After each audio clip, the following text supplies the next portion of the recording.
মনে আছে অর্ককে যেদিন বলেছিলাম, ওই দেখো, ওই লোকটা আমার বাবা, আমার বায়োলজিক্যাল ফাদার। ওর চোখ দুটো কেমন গোল গোল হয়ে গিয়েছিল। মাস 6 আগের কথা। আমরা দুজনে রাস্তা পেরোবো বলে রুবির মোড়ে সিগন্যালে দাঁড়িয়েছিলাম। পেরুতেই হতো, কারণ রুবির দিকে জায়গা পায়নি বলে অর্ক ওর গাড়িটা রাস্তার উল্টো দিকে পার্ক করে রেখেছিল। ঠিক ছিল ওর সঙ্গেই ফিরব, এসেছিলামও একই সঙ্গে। আমরা সেদিন রিজিওনাল পাসপোর্ট অফিসে গিয়েছিলাম।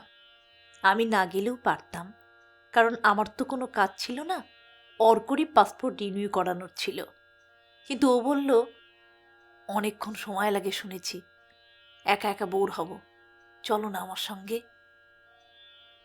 বেশ অবাক হয়েছিলাম, কেমন করে বুধবার একটা ভরপুর অফিসের দিনে ও আমাকে সঙ্গে যেতে বলছে। ও তো জানে ওর সঙ্গে পাসপোর্ট অফিসে যেতে গেলে আমাকে ছুটি নিতেই হবে। আর ও তো এটাও জানে মায়ের অসুস্থতার জন্য এবছর কতগুলো ছুটি অলরেডি আমাকে নিতে হয়েছে। তবু কিছু বলিনি। ওই একটা ছেলে আমার উপরে, শুধু আমার ওপরেই ডিপেন্ড করছে, এই অনুভূতিটাই আমার মন গলিয়ে দিয়েছিল। বলেছিলাম, বেশ, যাব। অবশিষ্ট 4টে শিএলের মধ্যে একটা নষ্ট করে সেদিন ওর সঙ্গে পাসপোর্ট অফিসে গিয়েছিলাম এবং 2.5 ঘন্টা সেখানে বসে বোর হয়েছিলাম। তারপরেও আশা ছিল ওখান থেকে বেরিয়ে কোথাও দুজনে মিলে লাঞ্চ সারব, এমনকি একটা মুভিও দেখে নিতে পারি। এভাবে একটা দিনকে পুরোপুরি নষ্ট হওয়ার হাত থেকে কিছুটা বাঁচাতে পারি। কিন্তু আমার সমস্ত প্ল্যানে চিটেগুড় ঢেলে অর্ক বলল, দুপুর 2:30 থেকে ওর কল আছে, ওকে জয়েন করতেই হবে। কথাটা কিন্তু আগে বলেনি। বুঝতে পেরেছিল আমি খোঁচেছি, তাই আলতো করে একবার আমার কাঁধটা জড়িয়ে ধরে বলেছিল, রেগো না, শনিবার পুরো দিনটা তোমার সঙ্গে একসঙ্গে কাটাবো, ওকে? আমার মুখে কি রাগের ছায়া পড়েছে? এটা ভেবে একটু লজ্জিত হলাম। সিঙ্গেল মাদারের মেয়ে আমি। বেড়ে ওঠার বয়সটা আমার পাশে মা ছাড়া দ্বিতীয় কেউ ছিল না যে আমাকে মায়া দেখাবে। মাসি, পিসি, দাদু, দিদা কেউ না। এটা জানতাম বলেই মায়া কাড়ার যত রকম ছক আছে কোনোটাই আমি শিখিনি। রাগ করতাম না, ঠোঁট ফুলিয়ে বসে থাকতাম না, ভাতের থালা ঠেলে ফেলতাম না। কে দেখবে এসব? দেখার মধ্যে সেই তো মা, তাকে আর কত জ্বালাবো? এমনিতেও মায়ের অনেক জ্বালা ছিল। একজন 30 বছরের তরুণী একজন 3 বছরের শিশুকে নিয়ে একা থাকলে এ সমাজে যত রকম জ্বালা থাকতে পারে সব ছিল। তাহলে কি অর্কের সামনে আমার আশৈশব লালিত সেই ছদ্মবেশ খসে পড়ে? কেন পড়ে? কেন ওকে আমি রাগ দেখাই, অভিমান দেখাই? আমি কি তাহলে এক্সপেক্ট করছি যে ও আমাকে ভোলাবে? নিজেই নিজের মনে মনে তর্ক করে যাচ্ছিলাম। বলছিলাম, যদি সেই রকম কিছু আশাও করি সেটা কি অস্বাভাবিক? নইলে ভালোবাসার মানে কি? একজন আমার মুখ দেখে মন পড়ে নেবে, এটাই তো ভালোবাসা নাকি? কিছুক্ষণের মধ্যেই সিগন্যাল লাল হলো।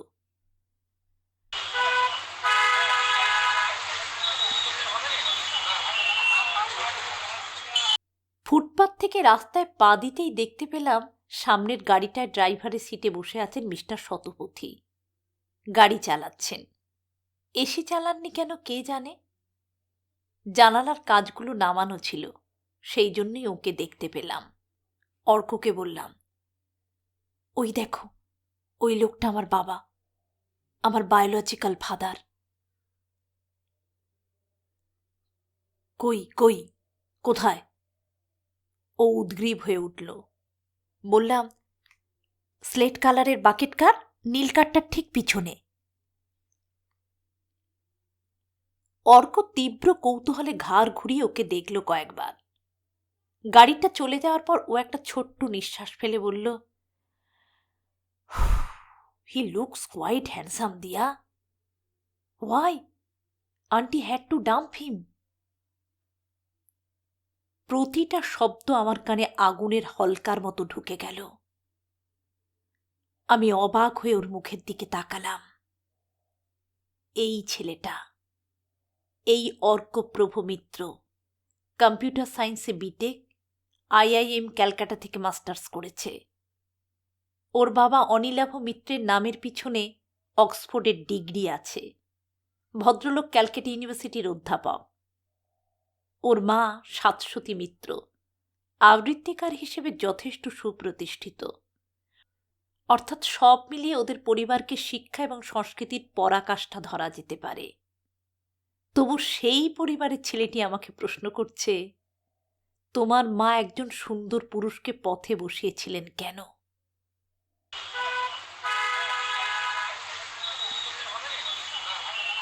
পার্কিংয়ের ওই জায়গাটায় পৌঁছে গিয়েছিলাম।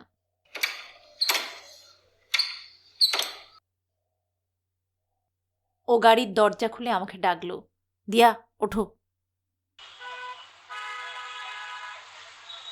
বললাম, না, তুমি চলে যাও। এতদূর যখন এসেছি, একটু মন্দিরার সঙ্গে দেখা করে যাই। আমার কলেজের বন্ধু, কাছেই বাড়ি।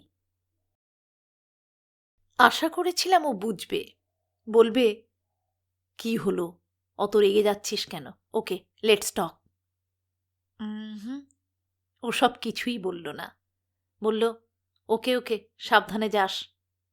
এই বলে গাড়িতে স্টার্ট দিল। যাইনি মন্দিরার বাড়ি, যাওয়ার কোনো ইচ্ছাও ছিল না। চট করে মাথায় যে অজুহাতটা এসেছিল সেটাই দিয়েছিলাম। অসম্ভব ক্লান্ত এবং বিরক্ত লাগছে, তাই তখনই বাড়ি ফিরে এসেছিলাম। বাড়ি মানে সল্টলেকে মা যে ব্যাংকে চাকরি করে সেই ব্যাংকের আবাসন। খুব প্রিয় জায়গাটা আমার। হেমিংওয়ের একটা লেখায় পড়েছিলাম, বুল ফাইটিংয়ের অ্যারেনায় প্রত্যেকটি আহত ষাঁড় নিজের মতো করে এক টুকরো জমি খুঁজে নেয়। কোনো কারণ নেই, তবু রক্তাক্ত পশুটি এই এক টুকরো জমিতে দাঁড়িয়ে নিজেকে মনে করে নিরাপদ, যেন এখানে দাঁড়িয়ে থাকলে মাতাদরের মতো হত্যাকারীটি তাকে আর ছুঁতে পারবে না। বুল ফাইটিংয়ের পরিভাষায় এই এক টুকরো জমিকে বলা হয় কোয়ারেন্সিয়া। এই যে পুরনো হাউজিং, ভিজে ভিজে 3তলা কোয়ার্টার্স, পাঁচিলের ধার ঘেঁষে বাদাম গাছের সারি, মাঝখানে ঘাস উঠে যাওয়া এক টুকরো জমি, এটাই আমার আর আমার মা অসীমা চৌধুরীর কোয়ারেন্সিয়া। মায়ের ডিভোর্সের পর থেকে বিগত 22 বছরে আমরা দুজনেই অসংখ্যবার অসংখ্য চেনা অচেনা মাতাদরের মার খেয়েছি। প্রতিবারই আমরা যত দ্রুত সম্ভব এই হাউজিংয়ের ব্লক বির 8 নম্বর ফ্ল্যাটে ঢুকে পড়ে বেঁচেছি। প্রতিবেশীদের মধ্যে কোনো কাকিমা বা দিদি ঠিক আমাদের ঘরে পৌঁছে গিয়েছে, মায়ের মাথায় হাত বুলিয়ে দিয়েছে, মাকে বলেছে, তোমাকে আজ আর রান্না করতে হবে না, আমি খাবার পাঠিয়ে দিচ্ছি। এই রকম একটা হাউজিং ছাড়া কোথায় একটা মেয়ে একা একা 3 থেকে 25 বছর অবধি নির্জন দুপুরগুলো নিরাপদে কাটাতে পারত? কোনোদিন দরজায় কোনো কামুক মানুষের টোকা পড়েনি, কোনোদিন মিস্ত্রির ছদ্মবেশে ঢুকে আসেনি কোনো ডাকু। আরও একটা ব্যাপার আছে। 22 বছর আগে আমার মা এই ফ্ল্যাটে এসে উঠেছিল বলতে গেলে এক বস্ত্রে এবং একেবারে খালি হাতে। সঙ্গে শুধু ছিল একটা সুটকেস, আর ছিলাম আমি, 3 বছরের একটা বাচ্চা। তাই এই ফ্ল্যাটে যা আছে সমস্ত আমার মায়ের কেনা। না, ভুল বললাম। চাকরি পাবার পর থেকে গত 3 বছরে আমিও 2-একটা ফার্নিচারস আর শোপিস কিনেছি। তাহলে বলা যায় এই ফ্ল্যাটের 3খানা কামরা আর বারান্দায় যা কিছু আছে সবই আমার আর আমার মায়ের অর্জন। সেটাও আমাকে ভীষণ একটা মানসিক জোর দেয়। মায়ের কিনা কবেকার নারকোল ছোবড়া জাজিম আর তোষকের ওপর পেতে রাখা আমার নতুন জয়পুরি চাদরের মধ্যে নাক ডুবিয়ে শ্বাস নিতে নিতে ভাবি, পারে তো, দুজন নারীও তো পারে এরকম স্বয়ংসম্পূর্ণ চমৎকার একটা সংসার বানিয়ে নিতে, তাহলে আবার কিসের পরোয়া? যা হবে দেখা যাবে। God is in this heaven, all is right with the world.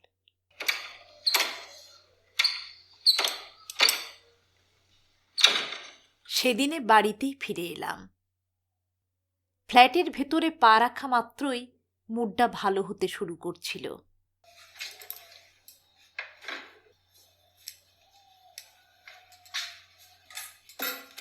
Fridge খুলে ভাতটা বের করে নিয়ে গরম করলাম। এই কাজটা মা আমাকে বোধহয় 5 বছর বয়সে শিখিয়ে দিয়েছিল, কিভাবে সামান্য জলের ছিটে দিয়ে গ্যাসের ওপর হাঁড়ি বসিয়ে ভাত গরম করে নিতে হয়।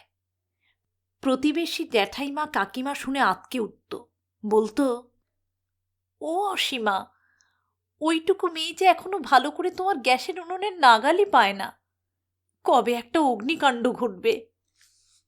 কিচ্ছু হবে না, মা শান্ত মুখে উত্তর দিত। ছেড়ে দিলেই সব শিখে যাবে। সত্যি শিখে গিয়েছিলাম। পেটে ভাত পড়া মাত্রই যেটুকু মন খারাপ অবশিষ্ট ছিল সেটুকুও উবে গেল। বিছানায় শুয়ে ঘুমিয়ে পড়ার আগে ভাবলাম, অর্ককে একতরফা দোষ দিয়ে কি লাভ? ও তো মা আর মিস্টার শতপথীর ডিভোর্স কেন হয়েছিল সে ব্যাপারে কিছুই জানে না। ঠিক করলাম এবার একদিন ওকে সব খুলে বলবো। He is every right to know, after all he is going to marry me.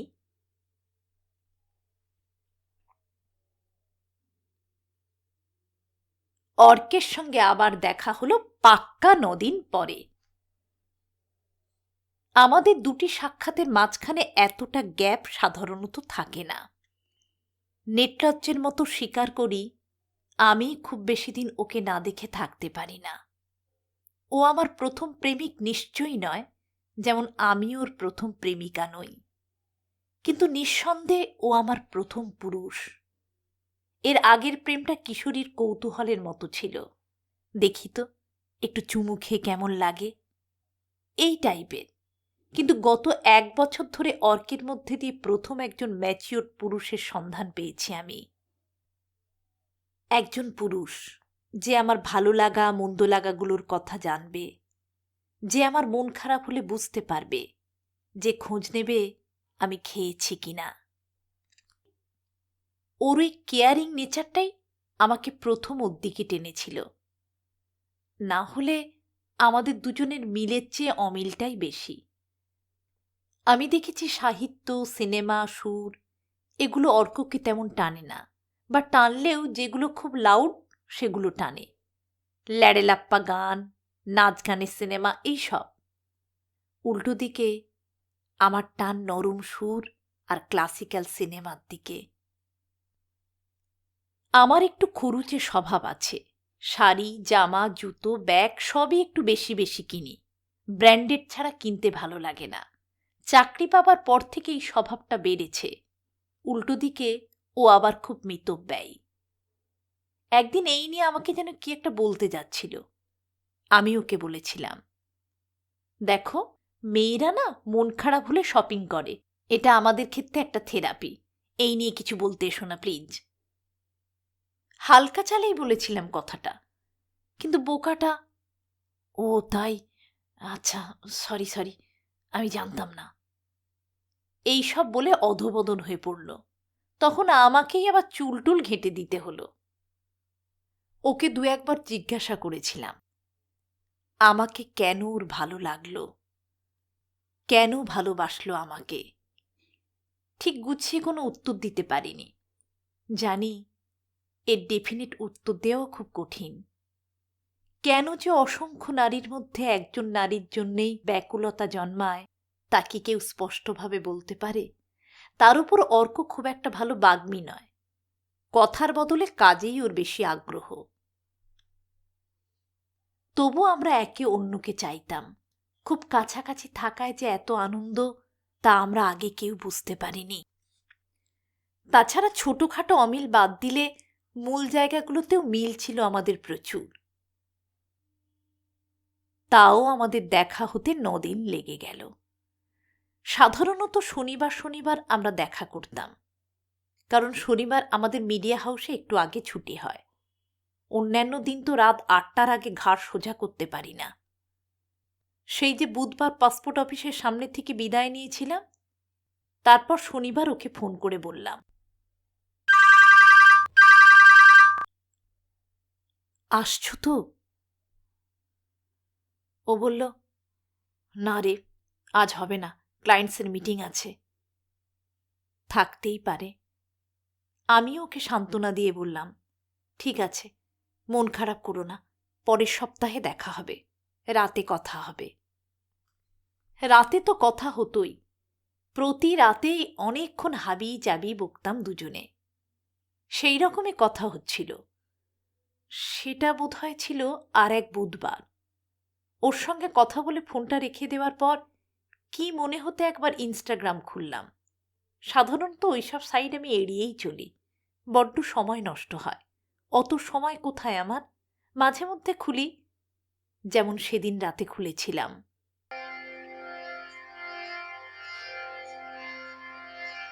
চোখ আটকে গেল নন্দিতা মুখার্জির একটা পোস্টে। অর্কর সহকর্মী নন্দিতা, ওর টিমেই কাজ করে মেয়েটি। আমার মতোই বয়স হবে, খুব সুন্দরী, খুব স্মার্ট। সেই নন্দিতা একটা পোস্ট দিয়েছে দেখলাম।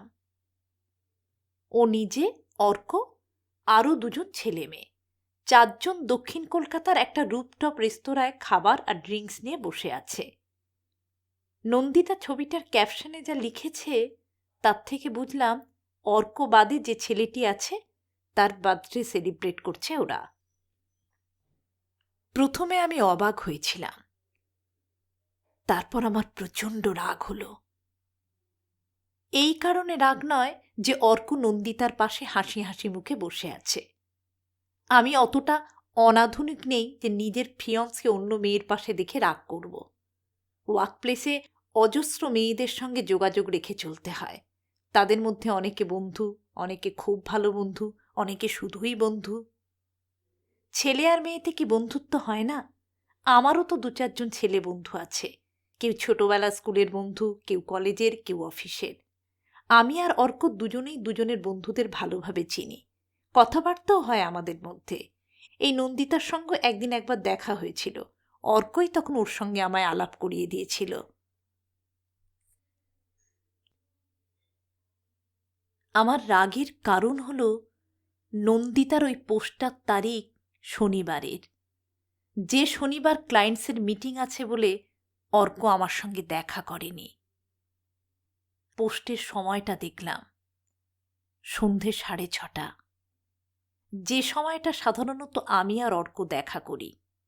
অর্ক আমাকে মিথ্যে বলেছিল এটা বুঝতে পেরে আমার রাগ হলো। শুধু রাগ নয়, অসম্ভব ঘৃণাও হলো। এতদিন অবধি আমার ধারণা ছিল আমার এবং অর্কের মধ্যে যে জায়গায় মিল, তার একটা হচ্ছে আমরা কেউ কাউকে মিথ্যে বলতে পারি না। দেখলাম ও পারে। গলার স্বর একটুও না বদলে ও মিথ্যে বলতে পারে দিব্যি। পরের দিন সকালেই ওকে ফোন করে সরাসরি জানতে চাইলাম, আমাকে মিথ্যে বলেছিলে কেন? ও দোষটা আমার ঘাড়েই চাপিয়ে দিল। বলল, শনিবারের বিকেলটার ব্যাপারে তুমি এত পজিটিভ যে বলতে ভয় পেয়েছিলাম। ওটা অন্য কোনো দিন হলে আসল কারণটা বলতাম ঠিকই। ওর কথাটা শুনে একটু থমকেছিলাম। তার মধ্যে আরও ২-১টা আবোল তাবোল কথা বলে অফিসে যাবে বলে ও ফোনটা রেখে দিল। আর আমি ভাবতে বসলাম, আমি কি সত্যিই পসেসিভ? এরপর থেকে বেশ ঘন ঘনই ও বলতে শুরু করলো, তুমি পসেসিভ, তুমি পসেসিভ, তুমি পসেসিভ। আমার কান্না পেত। ভাবতাম, একটা ফোন পাওয়ার ইচ্ছে, সেটা কি পসেসিভনেস? একবার দেখা করার ইচ্ছে, সেটাও কি পসেসিভনেস? তাহলে ভালোবাসাটা কি? নিজের প্রতি সংশয় তৈরি হচ্ছিল আমার। ঘর অন্ধকার করে শুয়েছিলাম, ঘুমাইনি। এমনি শুয়েছিলাম। একটু বাদে বুঝতে পারলাম মা ঘরে ঢুকল। মা চুড়ি পরে না যে চুড়ির শব্দ হবে, কোনো প্রসাধনী মাখে না যে গন্ধ পাব। তবু কেমনভাবে বুঝতে পারি জানি না, হয়তো দীর্ঘ 25 বছর দুটো প্রাণী যখন একে অন্যকে জড়িয়ে বাঁচে তখন এরকম একটা ক্ষমতার জন্ম হয়। উপুড় হয়ে শুয়েছিলাম। মা এসে আমার পাশে বসে পিঠে হাত রাখল, বলল, কি হয়েছে? আমি মুখ না তুলেই বললাম, কিছু না।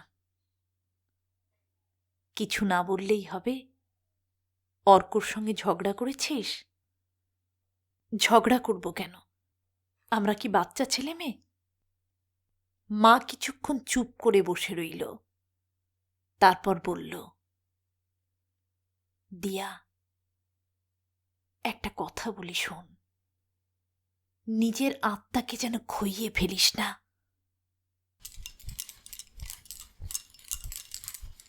ওই অন্ধকারের মধ্যেই আমি উঠে বসলাম।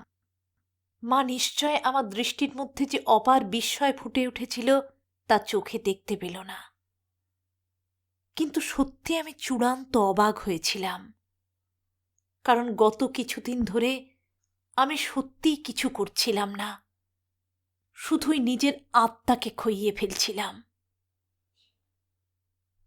অর্ক আমায় বলেছিল, তুমি খুব অহংকারী, আর আমি নিজেকে অহংকারী ভাবতে শুরু করেছিলাম। ও বলেছিল, তুমি উদ্যমহীন, জীবনে কিচ্ছু করতে পারবে না। আমি বুঝতে পেরেছিলাম সত্যি আমি জীবনে এর থেকে বড় কিছু করতে পারবো না। কোনোদিন আইটি সেক্টরের উচ্চ পদে অধিষ্ঠিত ওই মানুষটার পাশে দাঁড়াতে পারবো না।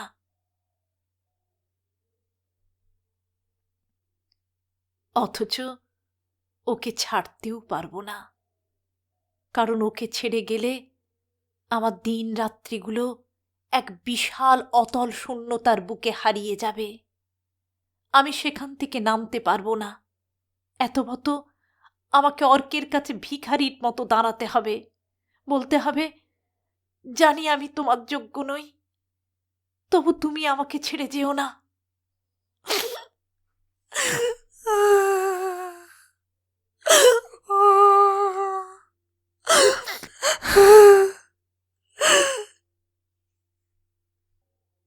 আমি মাকে বুকে জড়িয়ে ধরে হাউ হাউ করে কেঁদে ফেললাম। অনেকক্ষণ কাঁদলাম। তারপর মা মায়ের হাতের চেটো দিয়ে আমার ভিজে গাল মুছিয়ে দিল। বললাম, শোনো, একটা ঘটনার কথা বলি।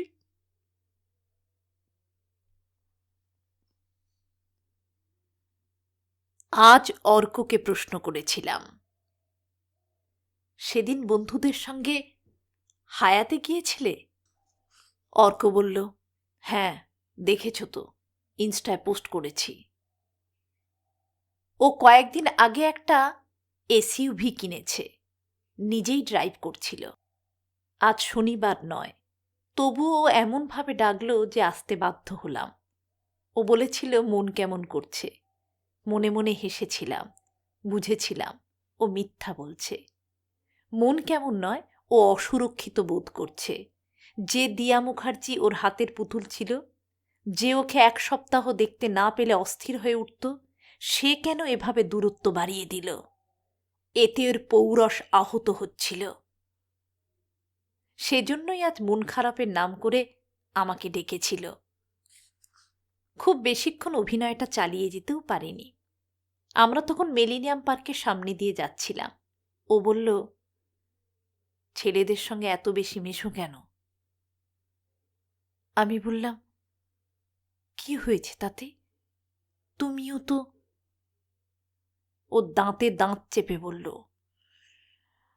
Now I understand why your mummy damned a fine gentleman.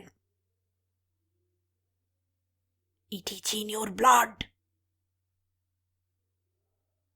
আমিও কঠিন গলায় বললাম, জানি তুমি গত কয়েকদিন ধরে খোঁজ নিচ্ছ আমার মা বাবার ডিভোর্সের কারণটা কি।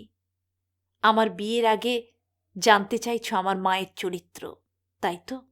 গাড়িটা সাইড করাও, কথা আছে।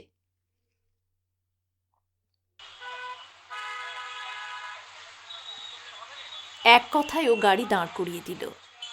গাড়ির গ্লাস নামিয়ে একটা সিগারেট ধরালো। আমি বললাম, একটা ঘটনার কথা বলি। এটা আমি জানতাম না, কদিন আগে মা আমাকে বলল।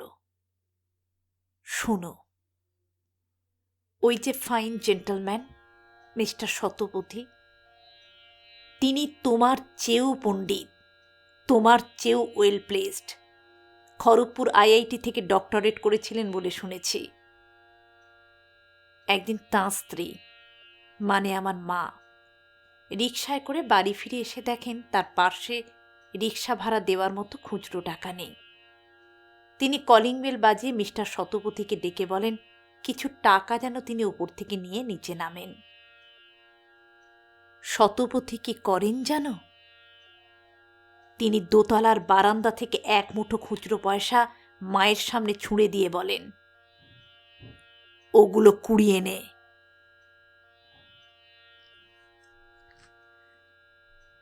মা পয়সাগুলো কোড়ায়নি। বাড়িতে ঢুকে প্রথমে দোতলা থেকে টাকা এনে রিকশা ভাড়া মেটান, তারপর আমাকে নিয়ে ওই বাড়ি ছেড়ে বেরিয়ে যান। আর ওই বাড়িতে ফেরেননি।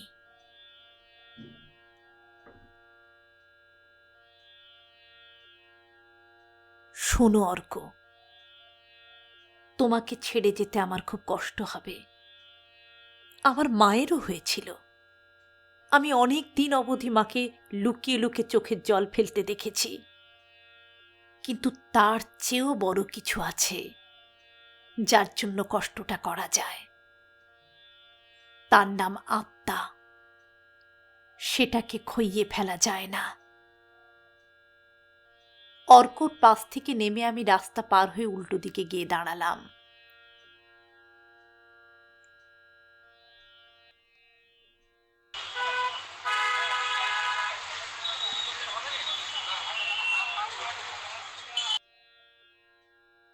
এখন আমার আর অর্কর মাঝখান দিয়ে বিপরীতমুখী দুই ট্রাফিকের স্রোত ছুটে চলেছে। ওকে আর দেখতে পাচ্ছি না, সম্ভবত আর কোনোদিন দেখতেও পাবো না। যদি না আবার কোনোদিন কোনো এক ট্রাফিক সিগন্যালে ওর গাড়ি দাঁড়ায়, ও কাঁচ নামিয়ে দেয়, আর আমি ঠিক তখনই রাস্তা পার হবার জন্য দাঁড়িয়ে থাকি।